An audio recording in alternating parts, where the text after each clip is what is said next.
German میں بھی ہو رہی ہے، اور ٹیلی ویژن سیٹ کرنے کی ضرورت ہے صرف۔ اس فضا میں جہاں ہم بیٹھے ہوئے ہیں سارے شور پڑے ہوئے ہیں، آپ کو آ رہے ہیں آواز آ رہی ہے اس کی؟ نہیں نہ آ رہی؟ تو حالانکہ ڈائمینشن نہیں بدلی ہوئی، جب ڈائمینشن بدل جائے تو پھر بالکل کائے پلٹ جاتی ہے۔ اس کی مثال میں دیا کرتا ہوں ہمیشہ، حضرت صلی اللہ علیہ وآلہ وسلم پر جب یہ آیت نازل ہوئی کہ ارضھا کارض السماوات والارض، کہ جنت کی جو ایکسپینس ہے اس کا پھیلاؤ وہ زمین و آسمان کے برابر ہے، تو اس زمانے کے لوگ تو یہ ریلیٹیوٹی سمجھ ہی نہیں سکتے تھے، وہم و گمان بھی نہیں آ سکتا تھا۔ تو انہوں نے پوچھا یا رسول اللہ اگر جنت اتنی بڑی ہے تو جہنم کہاں ہے؟ آپ نے فرمایا وہ بھی یہی ہے، لیکن تمہیں علم نہیں ہے۔ تو یہ تعلق ریلیٹیوٹی سے ہے، اور اگر کائنات ایک طرف سے ڈوبتی ہے تو کسی اور ڈائمنشن میں نکل آتی ہے، اللہ ہی بہتر جانتا ہے کہ کیا بنتا ہے، ادھر ڈوبے ادھر نکلے، ادھر ڈوبے ادھر نکلے، ایسا ہی کچھ معاملہ نظر آتا ہے۔ ٹھیک ہے؟ السلام علیکم ورحمۃ اللہ۔ وعلیکم السلام ورحمۃ اللہ، کیا حال ہے؟ جی الحمدللہ۔ جی فرمائیے۔ تو میرا سوال ہے کہ حضور سے ایسی بہت سی مجالس میں یہ سوال کیا گیا کہ احمدیت کا جو آخری غلبہ ہے، جو حقیقی اسلام کا غلبہ ہے، اس وقت غلبہ ہونے کے بعد اسلامی حکومت کا اور خلافت کا تصور جو ہے وہ کیا ہوگا؟ خلافت کبھی بھی حکومت اپنے ہاتھ میں نہیں لے گی۔ احمدیہ خلافت کا حکومت سے کوئی بھی تعلق نہیں، یہ ایک روحانی منصب ہے اور روحانی رہے گی۔ جس دن یہ حکومت میں آئے اس دن خلافت ختم سمجھیں آپ۔ اس لیے یہ ناممکن ہے کہ کبھی بھی جماعت احمدیہ میں جو خلافت رسول اللہ صلی اللہ علیہ وسلم کی چل رہی ہے وہ حکومت میں دخل دے۔ لیکن احمدی ملک جب احمدی ہو جائیں گے تو وہ خود بخود احمدی ملک ہوں گے، ان پہ جو قانون چلے گا وہ احمدیوں کا قانون چلے گا، اور وہ خلیفہ وقت کی بات مان رہے ہوں گے۔ اگر نہیں مانیں گے تو جماعت سے خارج۔ تو بڑا پکا نظام ہے، اس کو ٹال نہیں سکتے آپ۔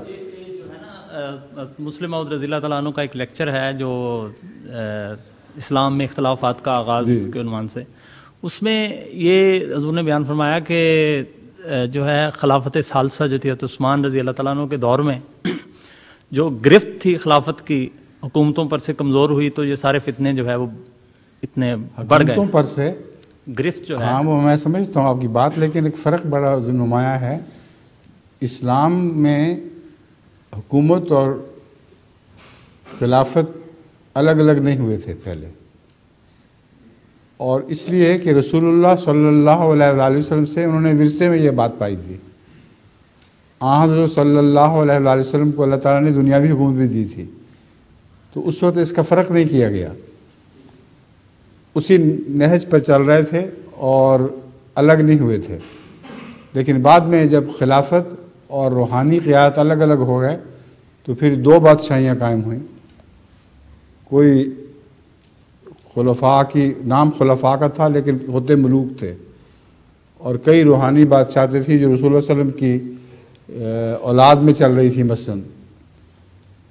اسی طرح حضرت صلی اللہ علیہ وآلہ وسلم نے فرمایا تھا کہ ہر صدی کے سر پر ایک مجدد آئے گا۔ اگر خلیفہ اس وقت تک رہتا تو مجدد کی کیا ضرورت تھی؟ کہتے ہیں آپ آمد تیمم برخاست، تو اسی میں پیشگوئی مضمر تھی۔ لوگ سمجھتے نہیں اس بات کو کہ رسول اللہ صلی اللہ علیہ وسلم نے جب فرمایا کہ مجدد آئے گا ہر صدی کے سر پر، تو صاف ظاہر تھا کہ اس صدی سے پہلے پہلے خلافت ختم ہو جائے گی۔ سمجھ گئے؟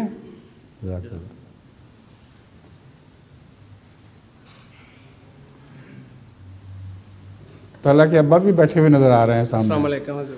آپ کے بیٹے نے سوال کیا، آپ نے نہیں کرنا کوئی؟ نہیں؟ اچھا، السلام علیکم حضور۔ وعلیکم میرا نام ناصر السلام۔ احمد ہے۔ میرا سوال ہے جی کہ قیامت کے دن مردے زندہ کیے جائیں گے، کیا وہ روحانی ہوں گے یا کہ جسمانی ہوں گے؟ آپ کا خیال جسمانی ہوں گے؟ نہیں ہو سکتے جسمانی اگر ہوں ہاں جی، تو ایک بڈھا 120 سال کی عمر میں فوت ہو تو کھڑکھڑ کرتا اسی طرح اٹھے گا؟ وہ تو کہے گا مجھے نہ ہی جگاؤ تو بہتر ہے، مجھے آرام سے پڑا رہنے دو۔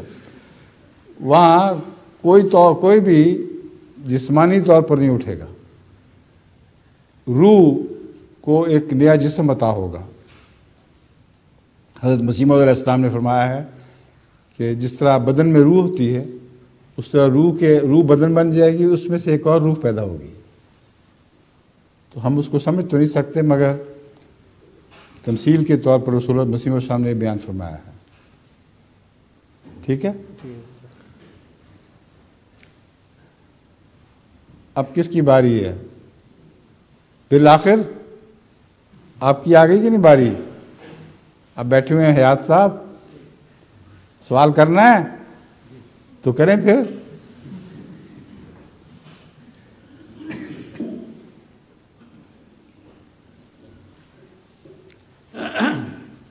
السلام علیکم حضور۔ وعلیکم السلام ورحمۃ اللہ۔ حضور، واقعہ صلیب کے بعد حضرت عیسیٰ علیہ السلام اور ان کی والدہ حضرت مریم صاحبہ ہجرت کر کے کشمیر چلے گئے، لیکن ان کے والد یوسف نجار اور دوسرے بچوں کے بارے میں کوئی علم نہیں۔ اس بارے میں حضور سے رہنمائی کی درخواست۔ آپ کی غلطی اگر علم نہیں، حضرت عیسیٰ علیہ السلام کے بعد ان کا خلیفہ کون تھا؟ کبھی سوچا؟ پتہ نہیں۔ اس خلیفہ کو بعض لوگ جیمز کہتے ہیں،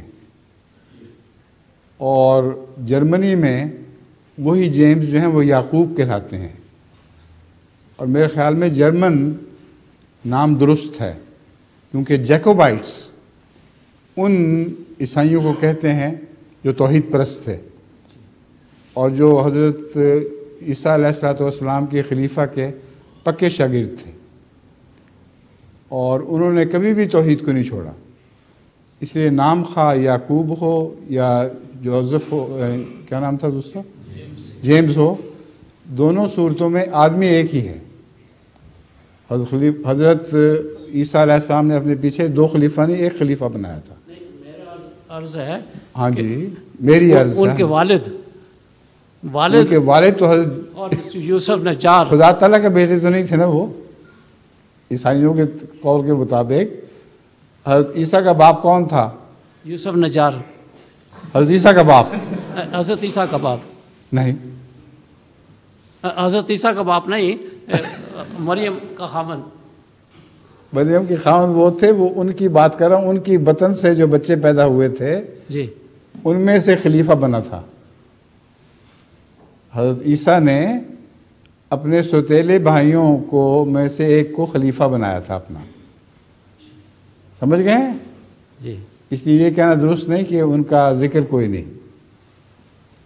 یہ جو حضرت مریم والا واقعہ ہے، یہ تو اکثر جو عیسائی آتے ہیں کبھی تبلیغ کرنے کے لیے بعض پہنچ جایا کرتے ہیں، ان کا ایک